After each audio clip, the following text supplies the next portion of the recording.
Mary had a little man. We believe that all men are created equal. To the magnificent mosaic that is America. From radio beacon to radio beacon. I have a dream today. Change has come to America. Keep the faith. This is going to be a disaster. Knock, knock. Who's there? It's a figment of your imagination. Randi Rhodes Show. Turn up your mind. The world is mourning the loss of Pope Francis. Fratelli e sorelle, con profondo dolore. The Vatican making the announcement that the leader of the 1.3 billion Catholics around the world had passed away at the age of 88. The pontiff was hospitalized recently for pneumonia. The Vatican later revealed that his condition had worsened and that he was being treated for bilateral pneumonia. The news comes just a day after Pope Francis greeted thousands of faithful lining the streets around the Vatican, blessing kids from the Pope Mobile, looking frail but delighting the crowds. The appearance followed the traditional Easter Sunday Mass, the faithful filling St. Peter's Square to hear what would be the Pope's final message and receive one last blessing. Pope Francis appeared at the balcony in a wheelchair, raising his arms towards the audience, the crowd jubilant when he emerged. Cari fratelli. His voice almost a whisper as he delivered his remarks before the master of ceremonies delivered the rest of his message. In his final message, the Pope called for peace around the world. All those unforgettable moments of Pope Francis, the way that he went to a war zone, that he brought refugees back to his own house in Rome, and all those gestures, that's really his legacy, not hammered out in writing in church doctrine, but in the witness that he bore with his own personal example. The question is, personalities come and go. It's doctrine that survives, and what will come next is a question before the church now. Rest in peace, Pope Francis. Rest in peace, Mr. Pope Francis. I actually adored Pope Francis. Me and 1.4 billion Catholics adored him. But me, for a different reason than most of the 1.4 billion Catholics who adored him, he looked just like Neil Rogers. And for those of you who don't know who Neil Rogers is, you could Google him, just, to have a little look-see. But Neil Rogers was my mentor. He was the touchstone. He was the pinnacle of what this forum, this format, this vehicle could be. He was everything to me, and he looked just like Pope Francis. And so when Pope Francis was first, when the white smoke went off, and it was Pope Francis, I looked at him and I went, oh my God, it's him, because Neil had passed. He had passed away by the time that Pope Francis was, selected and elected by the conclave, which apparently now we have to watch. I love Neil Rogers, a young 18, 19-year-old Brett. Listening to Neil, that was my introduction to a Spitfire blonde. Oh, me? Randi Rhodes, yes. They used to call me a bottle blonde. Ellie Brecha wrote the very first article about me in the Miami Herald, and she called me a chain-smoking bottle blonde. That's what she called me. I don't smoke anymore, but hey, the smoking lingers. So listen, I have to say something to you. I really do. This is going to suck for me. For you, it might be great. I don't know. But it's not going to be good for me. So here's the thing. I know I have taken a lot of days off. It's not that I'm unaware of what I do or where I am on any given day at 3 o'clock in the afternoon, Eastern time. At 3:06, something in me clicks and it says, go, just do that. Get in that lane, get in that zone and talk. Okay? And the news has been so freaking depressing. And so some of you might think that I'm just like over it and I can't. How many days am I going to sit here and do the play-by-play of the destruction of our country? Because it's on, it's happening. There is no way that you could possibly pretend that our country isn't being destroyed bit by bit, piece by piece by this particular psycho freak of a president, okay? Because it's on. This is going on and you cannot say it's not. You can't delude yourself like so many, people do in this here country, unless you want to join that cult, and I know, and I don't really want to do the play-by-play of what is going on, the big picture of what is going on. I just said it to you, and everybody knows it, and that's why people are out on the street. Millions of people have protested since this man became president. Millions of people. First, it was the hands-off protests, which were magnificent. And then this weekend, it was the 50-51 protest. And then, everybody smoked pot on Sunday and forgot about it. But I'm here to remind you. So I understand that this is, the kind of thing that could wear a person out after 20 years of predicting it. Now that it's on, now that it's here, now that it's happening, doing the play-by-play of something you spent your entire life warning would happen. When it's happening, it's kind of anticlimactic. I mean, is that what you would call it? I don't know. But that's not what I need to talk to you about, even though it's exhausting. The reason why I've taken a lot of days off is because I have been going to doctors, lots of them. All different tests, all different specialties, all different doctors. And Wednesday, let's put it this way. I've seen doctors and doctors have seen me. How's that? Is that good? No. Well, I don't know specifically what to say. Honestly, I really don't. I will know more next week, but I need a procedure on Thursday that's going to apparently take it out of me. Do you know what I mean? I just need a procedure that's going to take a little while to recover from. And so I don't know what to tell you it is because I don't know. But Thursday is going to be a procedure that is going to take a little while to get over. And so I just thought, rather than charging you for a podcast, some of you have already been, refunded. Some of you are getting messages right now as I speak, telling you that the automatic payments, your profile, that if you wanted to continue, you have to manually do it. Because I don't want to keep charging people for a show that I'm not going to be here to do. I was thinking of going to 3 days a week because of the subject matter. It's exhausting, and that is the truth. And I was trying to do a 3-day week. I cannot find anybody to replace me. I have tried a million times. People that I thought would be, really good at it, they're not available. People that I thought would be, people that you knew don't want to do it. They're not available. They don't want to talk about the, the aftermath of, this. They don't want to talk about Trump. Whatever. So I just left it to the various outlets that we're on to figure out what they want to do, because I have tried for a year. And Brett knows this, and so does, some other people that work around me. They know that I've been trying to replace myself for a year now, just so that I could go to a 3-day work week, because it is so exhausting. And hey, I'm nearly 70 years old. You understand that? I mean, I don't understand that. I look at myself, I go, really? Is that what it's supposed to? I don't know. But I'm just like, I tried. And the 3-day-a-week thing, we were going to, do something about cutting the cost to you. It's just forget it. So as far as I can tell, Wednesday is going to be our very last live show. There will be, the whole archive I'll leave up there for anybody who has a subscription. Anything behind a paywall, you will always be able to access it. But, for the renewals, some of them were automatic. You signed up for that, monthlies and blah, blah, blah. I feel that I can't do that in good faith.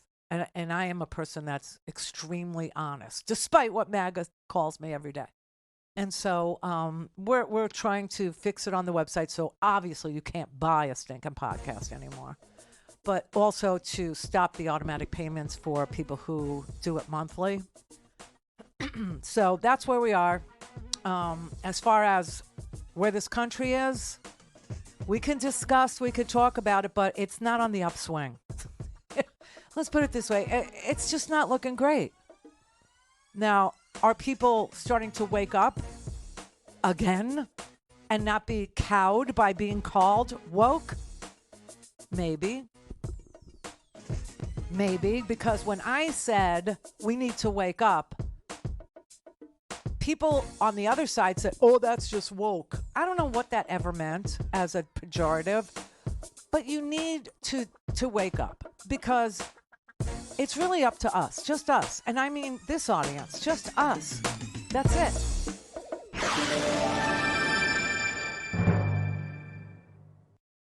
A things Randy at RandyRhodes.com. Go for launch. Speaking truth to power, The Randi Rhodes Show.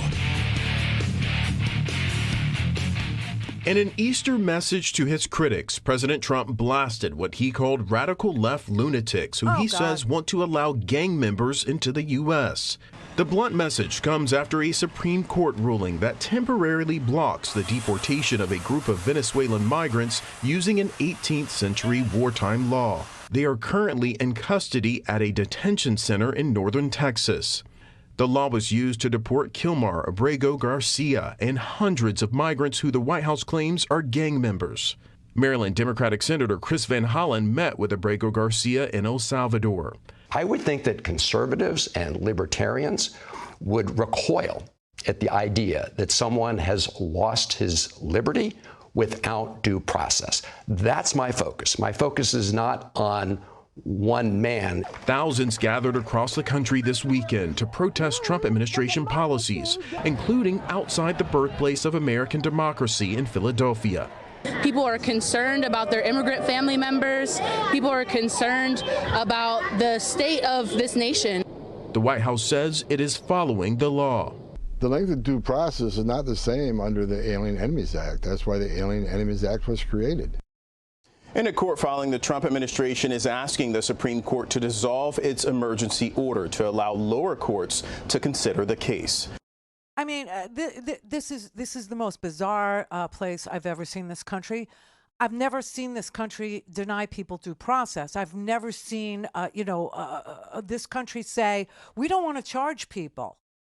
Of course you want to charge people. If somebody is, guilty, or if there's a reasonable desire to prove that somebody has done something, of course you then present a charge against them, and you say, we feel that we're able to prove beyond a reasonable doubt that this person deserves to lose their liberty, meaning their freedom, that they deserve to be locked up. Civil charges are brought all the time for people who have done, monetary damage to another person. But now all of a sudden in this country, we don't bring criminal charges against somebody that can be, there could be a trial for. No, instead, what do? We just say, you are a criminal, or Donald Trump says, you are a criminal, and then you disappear.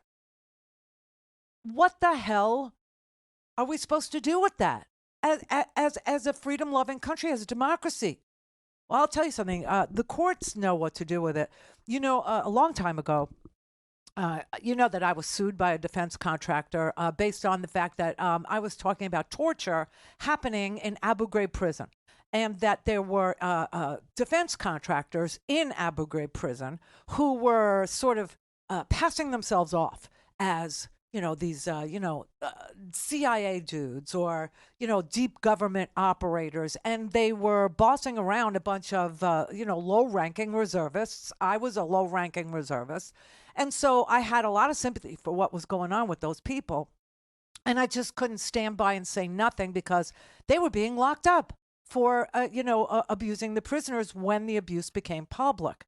And it just didn't seem like something that just broke out at the prison and that, Lindy England and Charles Grainer, those were the names of the two primary, offenders, that these low-ranking reservists were doing this on their own, and yet it was happening in all parts of, this prison.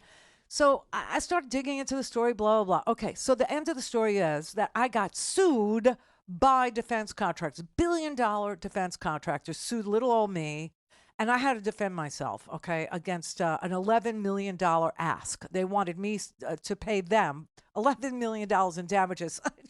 I have $11 million. I have never seen $11 million. I don't even know anybody who has $11 million. It was unbelievable, and it was frightening. But you know what? See, this is the difference. When you're scared, you deal with the being scared part. And then you show up anyway. Why? That's what courage is. That's what it looks like. And so I went through the whole thing, and I was found not to have defamed them, meaning I did not lie about them, and that I did not lie about them to hurt them. I actually talked to, the General Karpinski, who was in charge of that prison. She was almost a regular on my show. I mean, and we relied on reporting from people like Jane Mayer. And you remember, what's his name? Seymour Hersh. I don't know what happened to him. But, yeah. And so the court found for me. Anyway, the defense contractors appealed it. And they appealed it to the Fourth Circuit Court of Appeals. And that is an appeals court in Northern Virginia, where all the defense contractors are headquartered. And it is one of the most conservative courts in the United States of America. So why do I tell you this? I tell you this because what I'm about to tell you, what I'm about to read to you, is the conclusion of that same court, the Fourth Circuit Court of Appeals. This is the case Kilmar Armando Abrego Garcia and his wife, Stephanie Asura, Jennifer Stephanie Asura, against Kristi Noem and others inside of, and Marco Rubio in the State Department. So Kristi Noem at DHS and Marco Rubio State Department, okay? And here's what the court wrote. And I have this in the homework today because it's a must read. You have to read this because once you do, you will know. And the knowing is like the most calming part because then you know what to do. And I'm saying this as somebody who doesn't know what's happening to me right now personally, right? And the knowing is going to be very relaxing, let's just say. It will ease my anxiety, which I'm suffering from, and I don't take any pills. I mean, I guess I could, if anybody had, a Xanax with my name written on it, that would probably be a good idea, but I don't. I just don't. Because I feel like in the White Lotus, do you remember how the husband, Piper, no. God, I love her. I love her so much, Parker Posey. But the guy that played her husband, he was very, he was anxious over going to jail apparently, and she kept taking these lorazepams, and she kept telling him, "You should take one. They work." And he just knew something about himself. Like if he ever took one, he'd be addicted from the get-go. I know that about me too. So I don't ever, I just don't. But if there was a day to do it, oh, come on.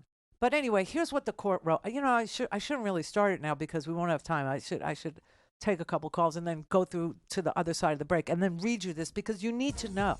You need to know exactly what they found because this wasn't even a split the baby thing. And don't I always tell you that's what courts do? Courts always split the baby, mean a little for you, and now everybody's happy and we go home. It's sort of like a trade deal, right? No, not this time. The court was like, this isn't even difficult. And every American in their gut knows what is happening here in this case of Kilmar Armando Abrego Garcia against Marco and Kristi is wrong. Everybody knows it intuitively. This is the easiest case we have ever had. Bring him back.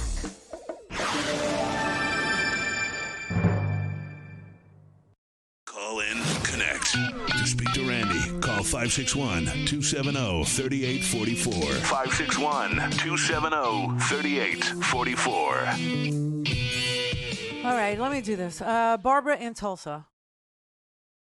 Hi, Randi. Hi. Let me tell you first why I called, and so that I don't have to, cry on the air. Oh, don't cry. Okay. Okay, first of all, I was calling because it makes me so angry that nobody seems to notice that we, the taxpayers, are the ones who are paying for every one of these damn private prisons. And it's just so hateful. And they say, oh, no, Trump's paying for it. No, he's not paying for it. What do you mean? They're telling you Trump's paying for it? Oh, my God. That's delusional. Well, okay, but that's what we hear. I mean, the government's paying for it. Well, excuse me, but we are the ones who are paying for the government. Of course. So anyway, I called Hearn today and I told him that I didn't appreciate paying for his private plane or his plane trip over to go to this private prison. Yeah, El Salvador, to go there. And anyway. All right. Wait. Listen here. I'm going to give you a little more ammunition. It's more than just one flight or a couple flights. It's flying them over in the first place. No. It's $6 million in taxpayer dollars that were paid to a Central American dictator to take people who have had no due process. They may be great people. They may be horrible people. We don't know because there's been no trier of fact. There's been absolutely no process in which they could defend themselves or be charged. Neither of those things have happened. So they're just people that they're pointing to going, I don't like the way your tattoos came out, or I don't like the hat you're wearing, or I don't like, and nothing. And just $6 million paid to a Central American dictator of our dollars. And you know what Bukele is saying he's going to do with those prisoners now? Now he's starting to think that he could trade those prisoners with Venezuela to get political prisoners from Venezuela into El Salvador and then get rid of the Salvadorans that are in his Salvadoran prison. I mean, this is human trafficking is what this is. Absolutely. Yeah, it's really gross. It's really, really gross. I can't believe how low we've gone. I can't believe it. And there are people, like at my hair salon that say, this guy, I'm sorry, but the other guy that murdered that woman who had 5 kids, I'm like, that guy is in prison because that guy was charged, went to trial, and in 46 minutes, the jury brought him back guilty, and he's going to be in jail for the rest of his life. That's what it should look like. That's how it should go. So why are you mixing up these two people? Right.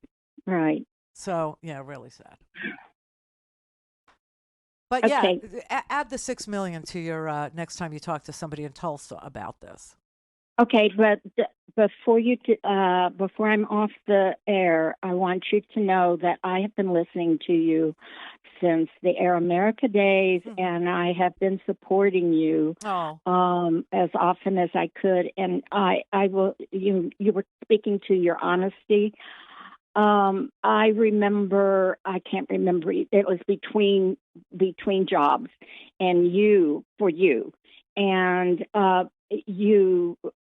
As I was listening to your broadcast, you said you were going off the air or something like that, and you sent me back the money that I had already given to you. Yeah. And I was just amazed, and I didn't ask for it. And listen, Randy, I'm not going to ask for it this time. I mean, living in Tulsa, I live here because I have to. I have to do it for my family. And I have to do it to help them because they are so dumb. And it's the school system. And I was a teacher, and there's just, you can't help it. I mean, it's just, it's in this place here. I get you. I hear you. I feel you. I know. Yeah. I mean, so I love you, Randy, I know that you're going to come out on top. Thank you. What a lovely thing to say. Thank you so very, very much for everything, for over all You're these very years. welcome. Thank you for everything. Love you. Bye. Keith in Colorado. Oh, you can't make me cry at the beginning of the show. No. Randy. No. Randy. Keith. Hey. Hi. My wife and I love you. She turned us on to you, and we're very sad to see you go. But you love to watch me walk away. You got to do what's best for you. So I'm not even saying, hey, are you coming back or whatever? No, I don't care about that. Your health is what we care about. Yeah, me too. Okay? Yeah. That's the most important. I mean, mentally, physically, spiritually. Well, I was going to say mentally, that's long gone. Okay, so there's nothing even worth saving there. I have this has been the most insane 10 years of political life that any broadcaster has ever lived, because, you know, the ones on the other side, they have to lie to your face, and the ones on my side have to tell you you're being lied to. So either way, it's been just tragic. But that's not why. I mean, if it wasn't, you know, a physical thing, I would stay and I would deal with my you know, insanity, whatever. But this is just, you know, this is it. This is really it. Yeah. I'm old enough. I think I deserve whatever I get on the other side of this to go travel. I'd like to see some of this world, you know, more than I've seen. So, yeah. And we were thinking your sidekick, Brett, could take over. Yeah. And think he would do a fabulous job. You could convince him because the studio is still here and it still works. I have an unplugged. Exactly. And it's a major undertaking to take this thing apart. Anybody want it? Let me know. But I would love for Brett to sit in the chair. I would love it. Hey, you've touched so many lives. Your tenaciousness about getting the information. We see your scripts on your desk, all that writing. Yeah, there's a lot. You do such a great job, and we thank you. Yeah, we thank you for it. Well, thank her. I heard her. Thank you very much, Keith, and thank you, wife. Yes. Appreciate and we it. love you. Nothing but love for you guys. Thank you. You and your staff and my staff and your husband. I know he's not your husband, yeah, but him, Howard. Yeah, he's a good egg. So I'll tell him. Thank you, Keith. Yeah, Ed in Chicago. Hey, Randy. Oh, this is our Ed. Well, first of all, I mean, I'm assuming there's a way to say no. We don't want the return to keep it because God knows what Corolla is going to be costing. But I'm serious. If there's a way, with a lot of us, I'm sure, we want you to have it. But like the previous call was saying, whatever you know what I mean. So whatever you got to do, take care of yourself. You've gone above and beyond. Thanks, Ed. Just above and beyond. Always. Outstanding job, Randy. Thank you, sir. Appreciate you very much. Thank you. All right. I have to read you this, though. I have to read you this decision because you must know what the court said. Because there wasn't one minced word. And you know what that is, right? A minced garlic. You know, where they just chop it up and, parse it? No.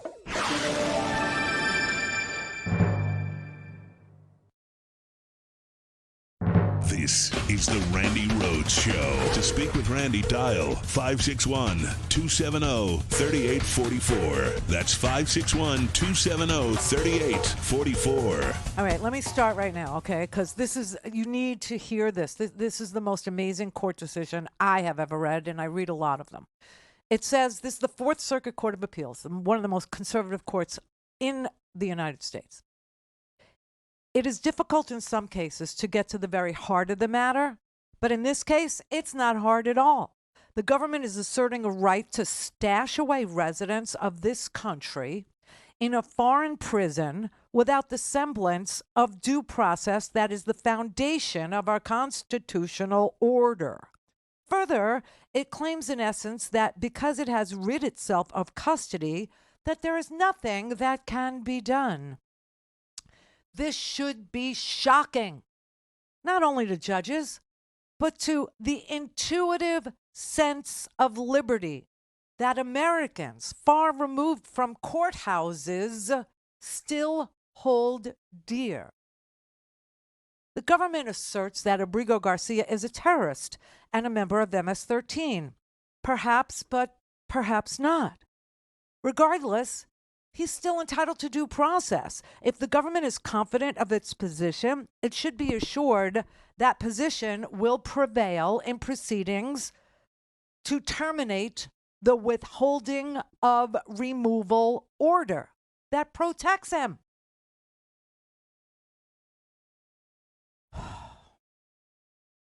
Requiring that the government prove by a preponderance of the evidence that the alien is no longer entitled to a withholding of removal. Moreover, the government has conceded that Abrigo Garcia was wrongly or mistakenly deported. Why then should it not make what was wrong right? The Supreme Court's decision remains, as always, our guidepost. that decision rightly requires the lower federal courts to give due regard for the deference owed to the executive branch in the conduct of foreign affairs. That would allow sensitive diplomatic negotiations to be removed from public view. It would recognize as well that the facilitation of Abrigo Garcia's return leaves the executive branch with options in the execution to which the courts, accordance with the Supreme Court decision, should extend a genuine deference. He's saying this is saying that the Supreme Court struck a balance. This is the split the baby crap, okay? That decision struck a balance that does not permit lower courts to leave Article 2 by the wayside. The Supreme Court's decision, however, does not allow the government to do nothing. It requires the government to facilitate Abrigo Garcia's release from custody in El Salvador and to ensure that his case is handled as it would have been had he not been improperly sent to El Salvador. Facilitate is an active verb. It requires that steps be taken, as the Supreme Court has made perfectly clear. And it goes on to say that the government needs to do this and the government needs to bring him back, and that you can't just point at somebody or a hat or doctor a social media picture to make it look as if it says MS-13 on his knuckles, which Donald Trump did. I mean, this is just beyond the pale. This is just so crazy that you had a lawyer who came to court and said, yes, we made a mistake. It was an administrative error. He should not have been on that flight. And, there's 236 other men that were on that flight who never had due process. That is antithetical to everything that, my father fought for and literally came back not okay after he fought for. And that is due process and the Constitution and all the things that are required in the Constitution to apply to anyone who is in our country, whether they are, however they entered the country, legally, not legally, through a legal crossing, through an illegal crossing, whether they came on, swam across there. It doesn't matter. When you're here, when you're in our country, it is the promise of America. It is the guarantee. And that's why people try to come here all the time. Because if you could set foot here, doesn't mean you can stay. But it does mean that you will have due process to determine whether or not you can or you can't. And, your circumstances and your case will determine that. Do you have a real claim of asylum, or is this an economic claim? Those are two different things, and courts are very, very well positioned to decide and figure that out, and then make an order for you to be withheld from deportation, which in this case, a court in 2019 did issue for him, for Abrigo Garcia, a withholding order saying you cannot deport him to El Salvador. And in violation of a court order, they put him on a plane and sent him to El Salvador. Of all the places, that's where they sent him. And defying a court order has always been the bright red line that would determine whether or not we had on our hands a constitutional crisis, whether or not we had on our hands a rogue president, whether or not we had on our hands a rogue government, a government that was something other than a democratic government, a government that was somehow not a representative a republic anymore, but was something else. And people don't want to say it's fascism because that sounds just so horrible. And people don't want to say it's a dictatorship because that sounds so horrible. So they've sort of settled into saying he's behaving like an authoritarian. He's behaving like a dictator. No. He is a dictator. This is authoritarianism. And you have Republicans in the House and the Senate who are letting it happen. Democrats are in the minority. And, whenever they've seen an opportunity to do a thing, the real courageous ones, the leadership of the Democrats, have taken that opportunity. So what did you have? You had Cory Booker stand on the Senate floor for more than 24 hours. 25 hours he stood there, to get people motivated, to get people to understand we were in a different time, something different was going on. Something untoward was happening to our country. That's why he did what he did, because it was an available opportunity and he took it.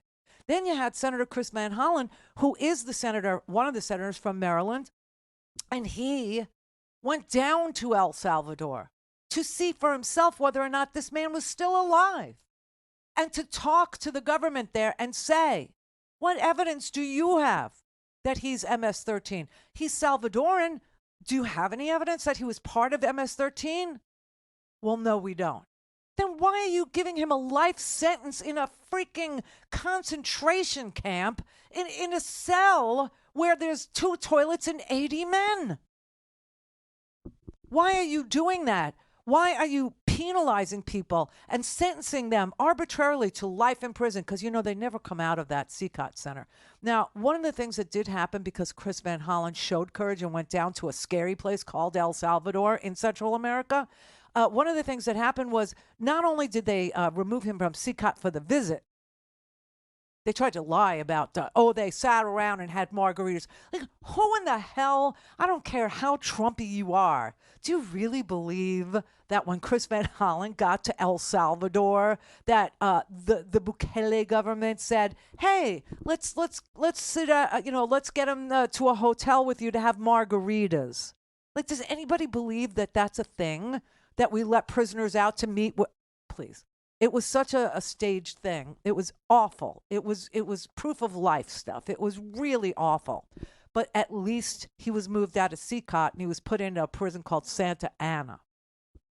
And that's supposed to be a little better. But it's not what any of our courts have found. Our courts found that this man needs to come back. Our courts have found that you can't not do due process. You can't just penalize somebody. You can't just send them away to a prison, no less. I mean, you could deport people, sure, after they've had a chance to be in court. Now, this guy was in court. He was in court in 2019, and they lied about him then being a gang member. But the only evidence that was presented about him being a gang member in that original court hearing was by a police officer who worked the gang unit in Prince George's County in Maryland. And he was fired for misconduct. And that was the only evidence that was ever presented. That, and he wore a Chicago Bulls hat once. Like that was his favorite dad hat. Now, this is a man with 3 kids, okay, who has worked for the sheet metal workers union because he was here with legal status. So every time they tell you that he was here illegally, that right there at the beginning of whatever they're going to say next, that is a lie. He had legal status to stay. Clear for Mary had a little man. The fault. We believe that all men are created equal. To the magnificent mosaic that is America. From radio beacon to radio beacon. I have a dream today. Change has come to America. Keep the faith. This is going to be a disaster. Knock, knock. Who's there? It's a figment of your imagination. Randi Rhodes Show. Turn up your mind. We need to make our voices heard. We're not red, we're not blue. We're the building trades, the backbone of America. We built a $5 billion, you want to build a $5 billion data center? Want more 6-figure careers with health care retirement and no college debt? You don't call Elon Musk, you call us. North America's building trades unions. And yeah, that means all of us, including our brother, Smart Apprentice, Kilmar Arbrega Garcia, who we demand to be returned to us and his family now. Bring him home. The whole room stood up. The whole room. That was a standing ovation. And that's the union president of the building union. And then the sheet metal workers where he worked, they vouched for him too. And you know what's really, it's such a disgusting story that the Republicans tell about this one person. And you know, if they can make up a horrible lie about a man who has been here since 2019, never broke a single law, has 3 children, 2 of them autistic, and 1 has epilepsy on top of it, who does his very best every single day to go to work, to do a job, to come home. He had a fight with his wife once. Oh, let's dirty him up about that. Yeah, early on in the marriage, they had a fight, and they found that she had been in an abusive relationship before she married Kilmar. And so she got scared. She went to the court. She asked for a temporary restraining order for a week, and then she never showed up to ask, for it to be enforced. And she said, instead, we went to counseling, and he has become the most loving, wonderful husband. They had their baby. She had 2 kids from a previous marriage, and they've been together ever since. But let's dirty him up. Let's do that. Let's call him a wife beater. Let's say that's what he is. You know what? I seem to remember when Donald Trump was getting divorced. Yeah, I think Ivana said that he raped her. Remember that?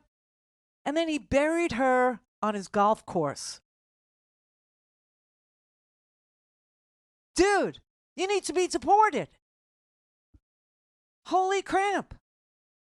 Amazing, right? I mean, when you just say it like that. And then they're accusing him, this guy, of being a felon or of being a gang member or whatever. You know, Donald Trump is a felon. What did you think you were going to get when you voted for a freaking felon? You voted for this guy twice, and this is why it's not okay in the world. This is why we're not going to recover so quickly from this, because this self-inflicted wound was self-inflicted 2 times. Not just once, oh no, but you went back for a second dip. Oh my God, in a bacteria-infested pool of mung. By the way, this is very creepy. The Pope, they just released the cause of death, same as Neil Rogers. Same one. Neil Rogers had a stroke at 67. I'm 67. It's just so crazy. But the Pope actually had a stroke and died right after he did the Easter Mass, indicating his mission on this earth was complete, if you ask me. And 1.4 billion Catholics, they will tell you this. It's Easter Monday, everybody. Easter Monday. And he died today of a stroke. Neil Rogers died of a stroke, too. Oh, my God. And it's his doppelganger. And it's crazy because Neil died, and then this Pope became the Pope. And you just know, if you're me. Yes, I know. It's blasphemous. But if you're me, you know that's him. You knew it was. You knew it was. But anyway, I don't know what we're becoming. Oh, well, I do know, and you do too. And so the thing that we may not know is what to do about it, and I'm here to tell you that general strikes are good things, meaning you don't go to work. And you don't go to work on a day that's organized by, 50-51 seems like a good group. Indivisible is pretty awesome. That's Ezra Klein's group, and Ezra Klein has been organizing people for years and years and years. This is his moment. This is his time. Ezra Klein is now he's in the lane he was always in, but now it's his time. Indivisible can guide you to all kinds of events. And it's not just a one-time thing. It's a repetitive thing. It's Israel did it. Do you remember Israel was doing protests every Saturday to protest Netanyahu? I think they knew something. I think they were onto something. Like they knew he was going to be bad for them. Like he was going to bring such horror to them. And he did. But he was also a person that liked to play with the courts. He was a person that liked to defy the courts, and he was trying to disassemble the Supreme Court in Israel. And that's why they were on the streets every Saturday. They were protesting each and every Saturday against Netanyahu's dismantling of the Supreme Court in the state of Israel. Well, Donald Trump is doing the same thing, except he doesn't have to lift a finger. He's just defying them. He's just saying, I don't care who you are. I don't care. Nobody could tell me what to do. Not even the Supreme Court. And that is a constitutional crisis. So when you look at places where people turn out, when you look at places where it's repetitive and every Saturday, or it's repetitive and there's general strikes, or it's repetitive and people stop going to work on a given day, and then they do it again on another given day, and then they just stop shopping on another given day. All of a sudden, the Republicans who are letting this happen wake the F up, and they realize they can't get themselves elected in 2026.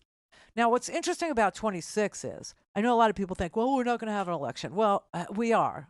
We are going to have an election because the states run the elections. And if you're saying, well, what if, Trump-supporting states don't want to have an election because they don't want, then you're saying that Trump voters won't have a place to vote for a Republican House member or a Republican senator if there's one on their ballot. So that doesn't make any sense to me. What does make sense to me, though, about rigging 2026 is that when the states finish conducting their midterm elections, they have to plug in and send the results. They send them to the main place in the state. They send them to the state capitol, to the Secretary of State. And then the Secretary of State, relays that to, the news media or whatever.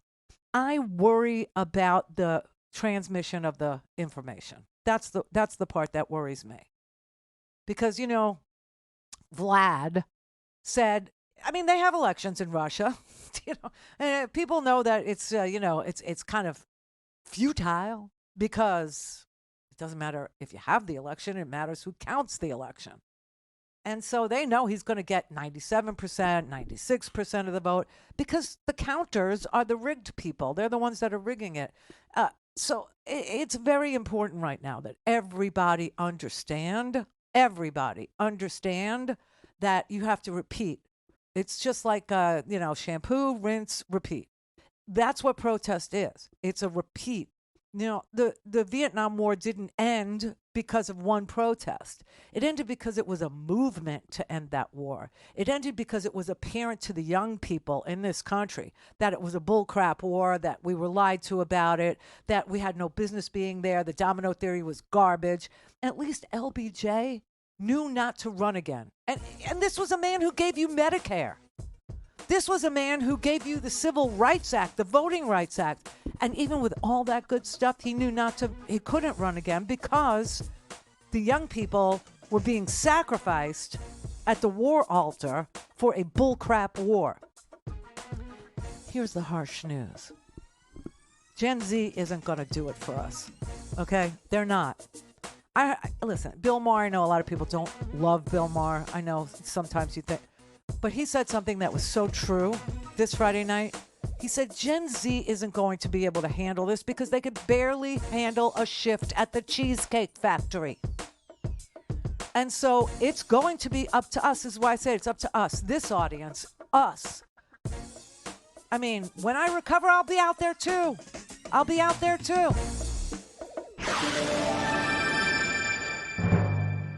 RandiRhodes.com. Go for launch. Speaking truth to power, The Randi Rhodes Show.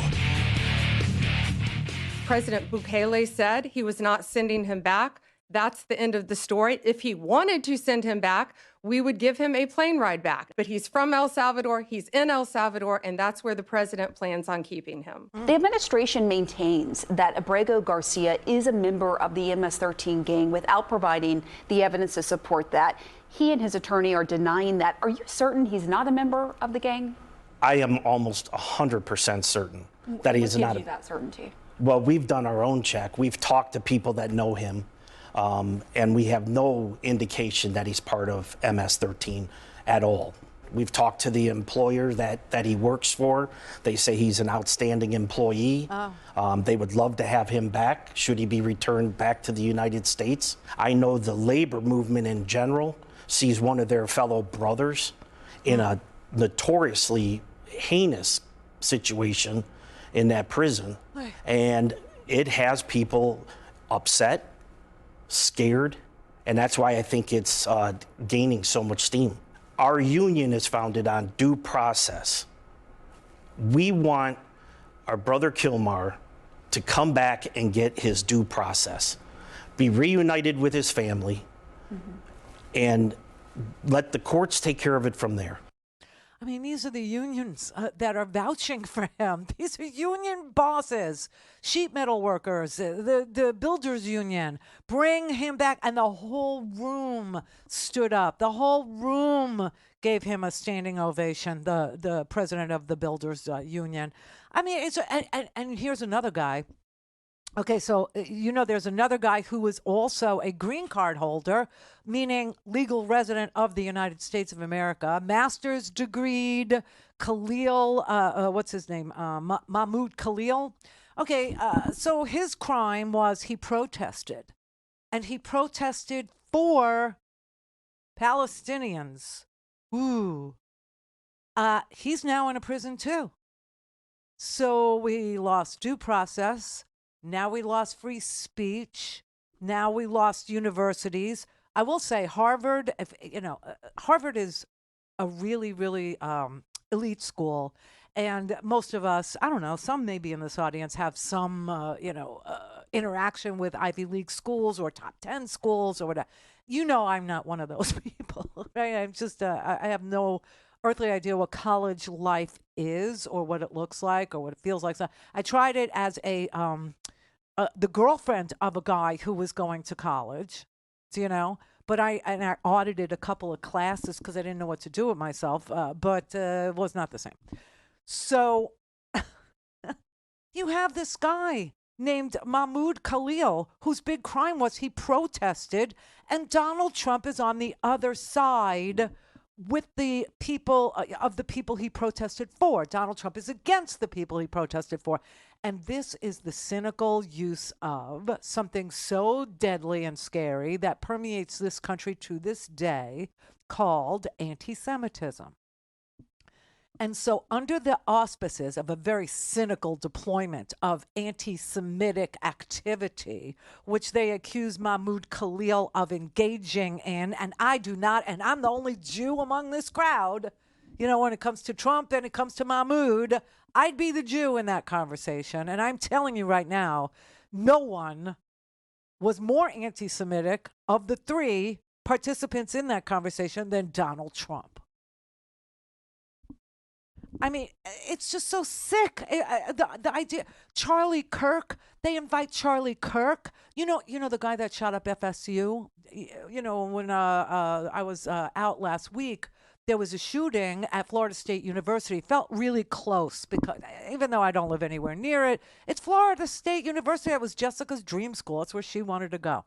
And so finding out about that shooter, anti-Semitic. A white supremacist, white nationalist, Charlie Kirk, chapter member at FSU. Yes, Charlie Kirk has chapters for his white supremacist podcast at college campuses, and Donald Trump is telling Harvard they better stop the anti-Semitism. You see what I mean? This is so bizarre. This is such a strange, freaking world we're operating in. Anyway, Mahmoud Khalil wrote an op-ed for the Washington Post. And he talked about, what does this say about America that I'm inside a prison, a private prison in Louisiana. He's not from Louisiana. He never lived in Louisiana.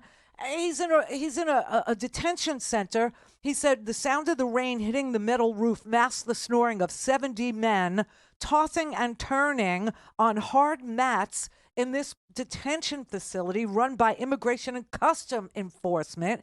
It's 3:00 in the morning, and I'm sleepless in a bunk bed in Jena, Louisiana with these guys. Why? What does that say about us? That he was simply peacefully protesting at Columbia University with other Jews. He was protesting with Palestinians. He was protesting with Jewish students. He was protesting with, just a whole bunch of, diverse people, Muslim, Jewish, Christian friends, all of them on the campus. But it's Harvard, baby. It's Harvard. They need to be, their curriculum needs to be overseen by Donald Trump. Well, here's the thing. Harvard is so old and so rich. Harvard was established somewhere in the 16-somethings, okay? Before America was America, before America was, 1776, there was Harvard, 1600 something. And they have the largest, Donald Trump's just jealous, the largest endowment, size matters, the largest endowment of any university. And if anybody could take on this onslaught into what you'll be taught in school, what books you can read. I mean, I said this the other day. I thought that America would have had it at book burning.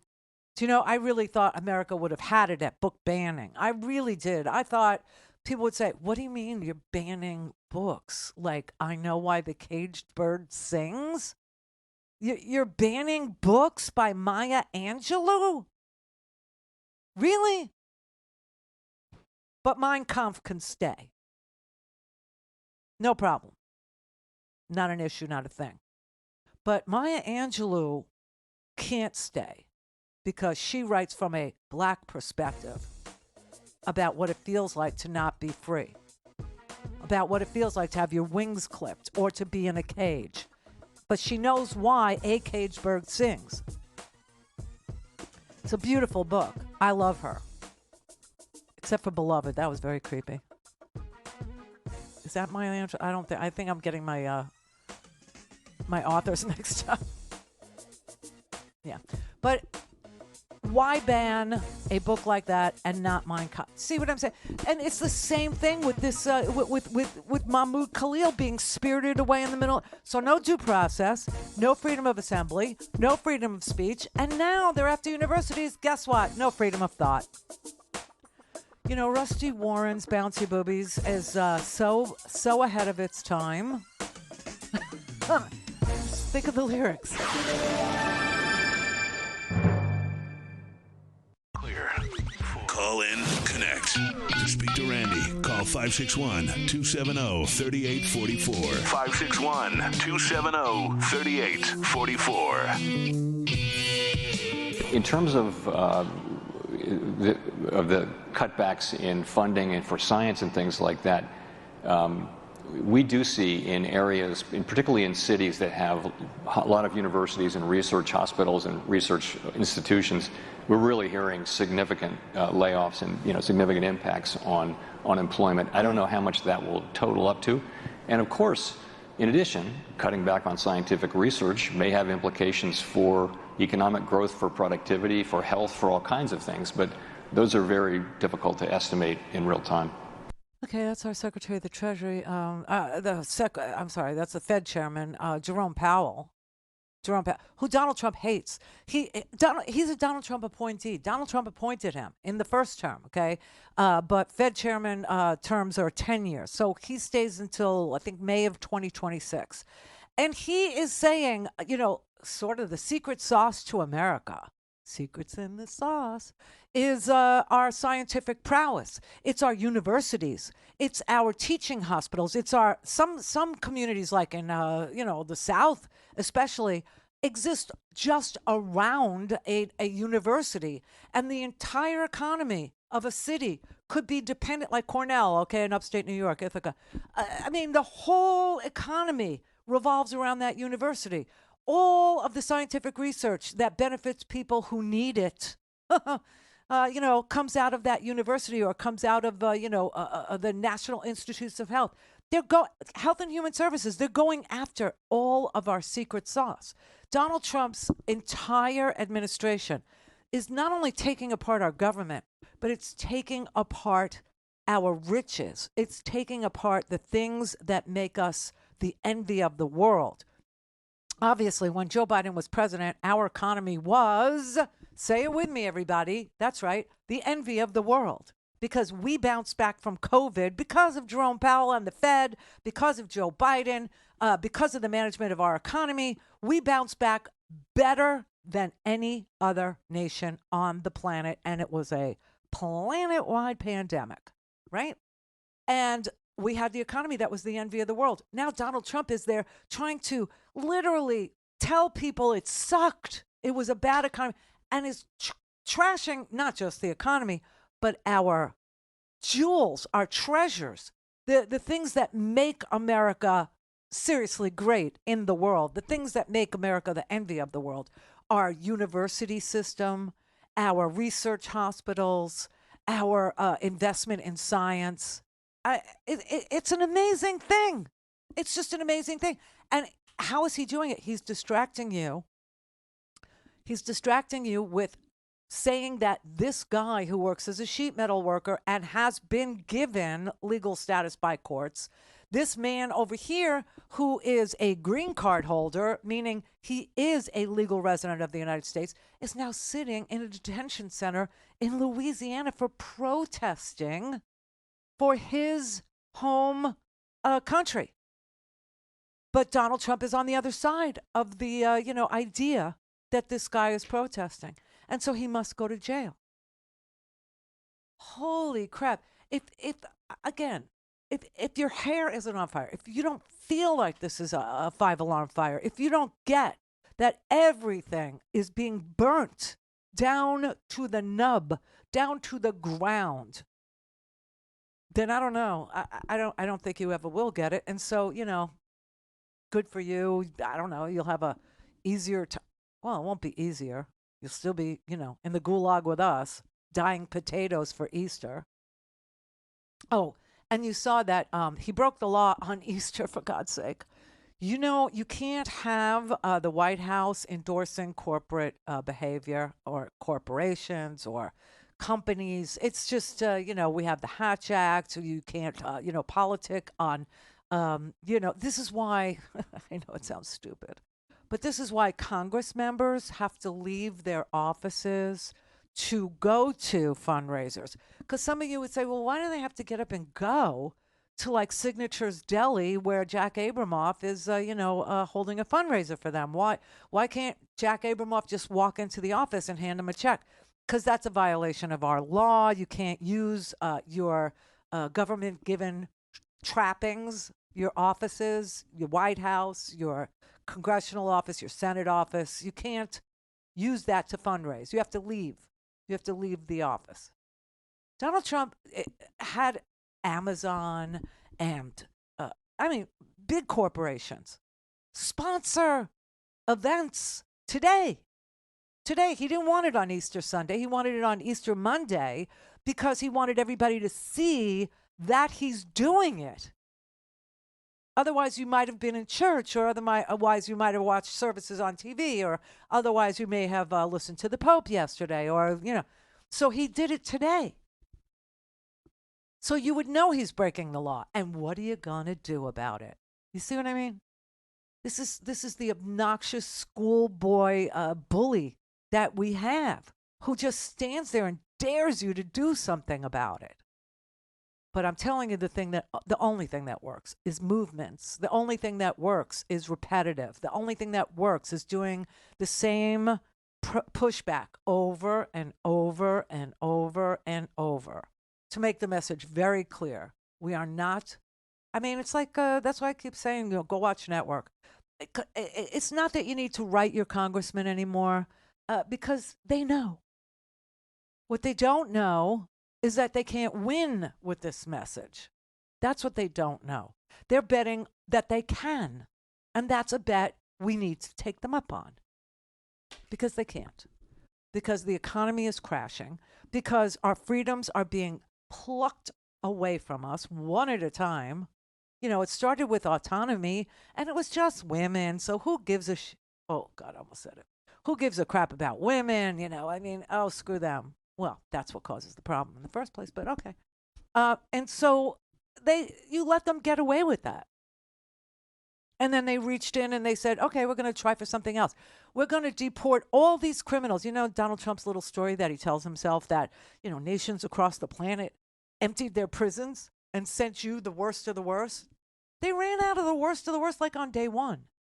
And Biden monthly deported many, many, many more than Donald Trump ever will, because there's no one left to deport.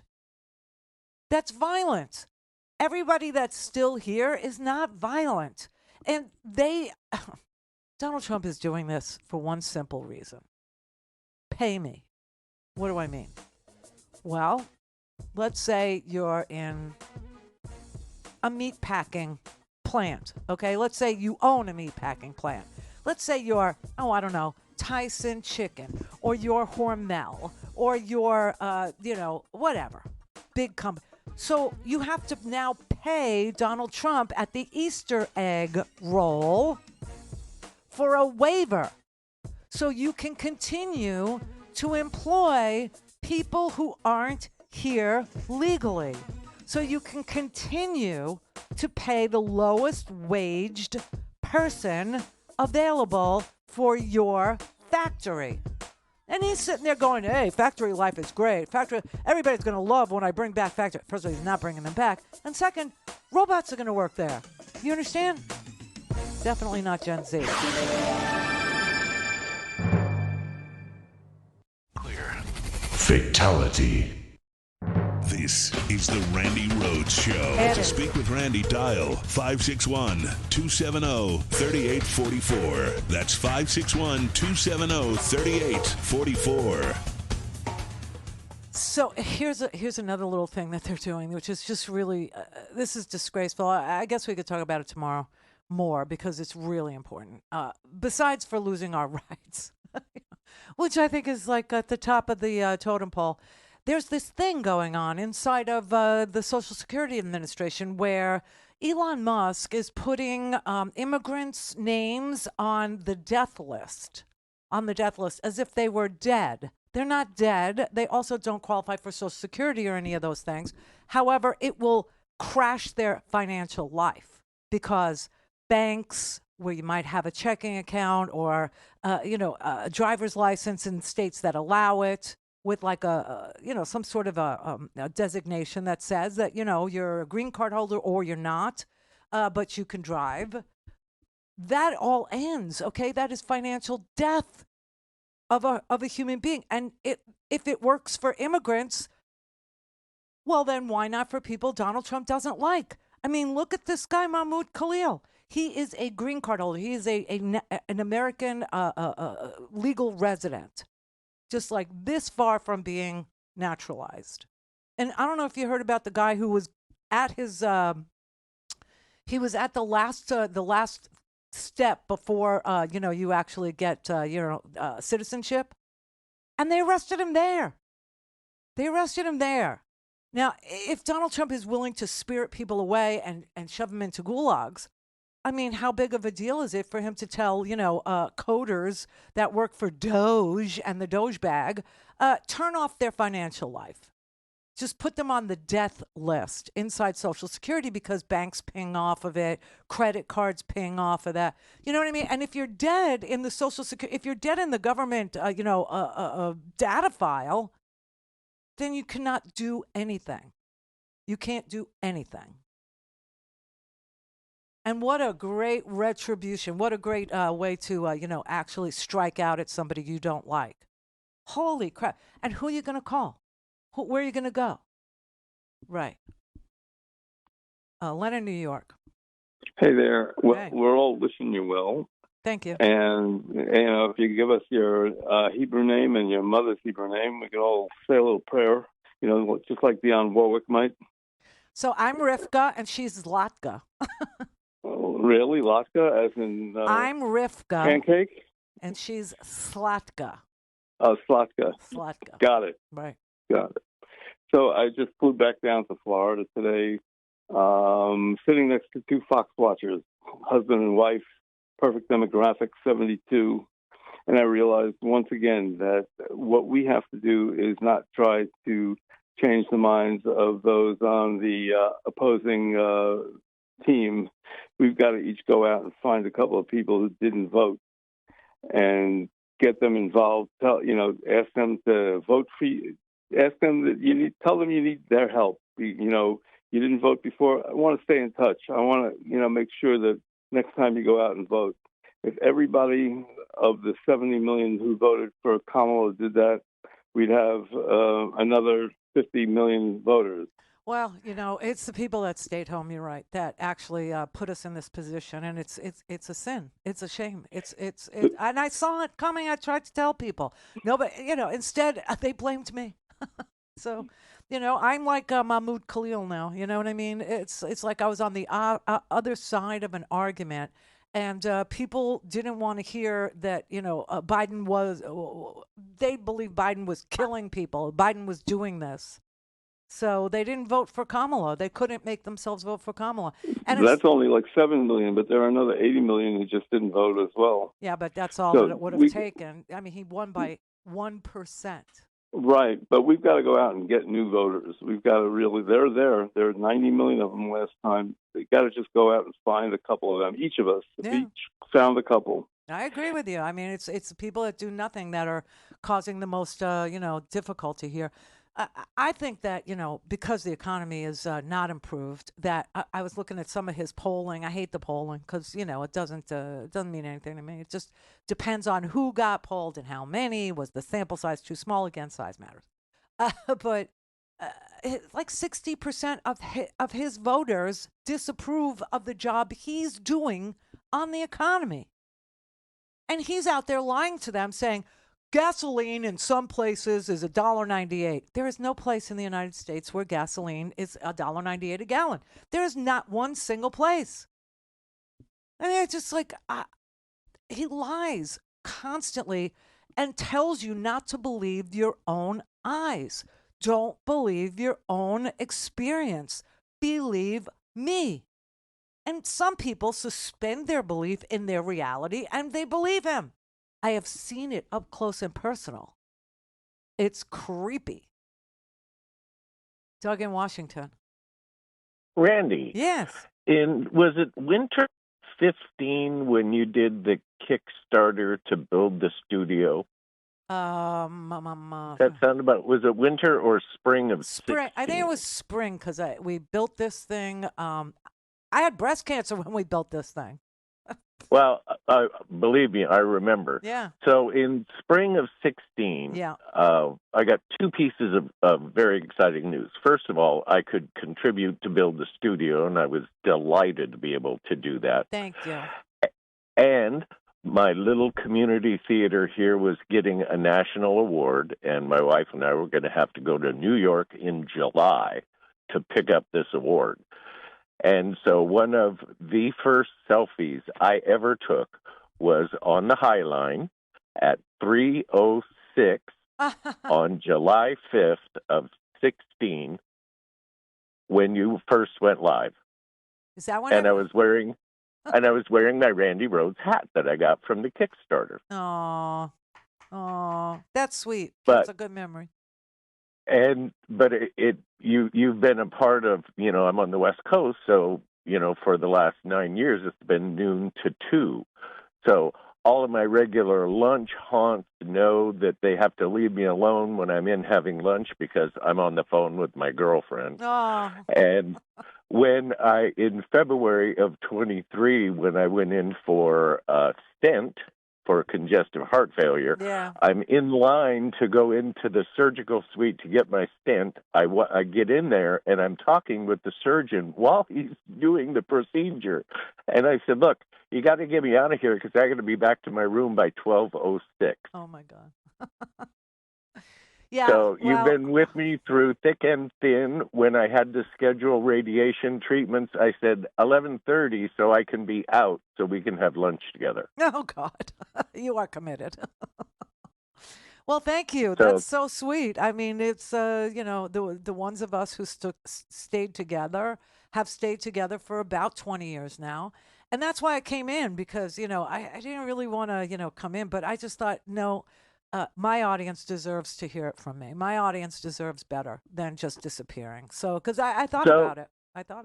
The other thing that's important is it's going to take a while and cost money to either shut it down or pass things on. So, for those of us that can, including me, we'd like to continue to contribute until either something else happens or you just want to take our money and go to Costa Rica. Oh, thank you. That is exactly what I would be doing. Well, I'm in. Well, thank you, Doug. That is so, incredibly sweet of you. I don't know what else to say except thank you. I remember you.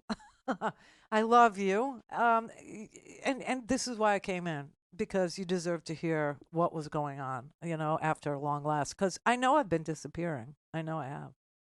Well, and I appreciate the fact that you let us into you deserve to have a life.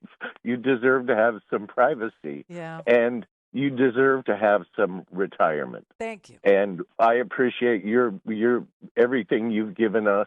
And so I'll just keep throwing money at you as long as I can. Thank you. Thank you. That's wonderful. What a nice person. But see, this is it. This is the audience that we have, and this is what we've built together for a really, really stinking long time. And I just, listen, I kind of wanted to disappear. I didn't want to have to say anything uncomfortable. Barbara started off with me crying, and I guess I could end it that way too, but I don't want to. Brett knows I don't want to. But I just feel like we've been through so much together that we could talk, openly and honestly. So I'm going to try and come in again tomorrow and then Wednesday, and then that will be it. That would be as far as I could go because Thursday's a little procedure. It's going to take a minute. So that's it. Okay? Tomorrow, I would like to talk about being on the death list and what it could mean for people who are alive, very, very much alive in this country with this crazy man.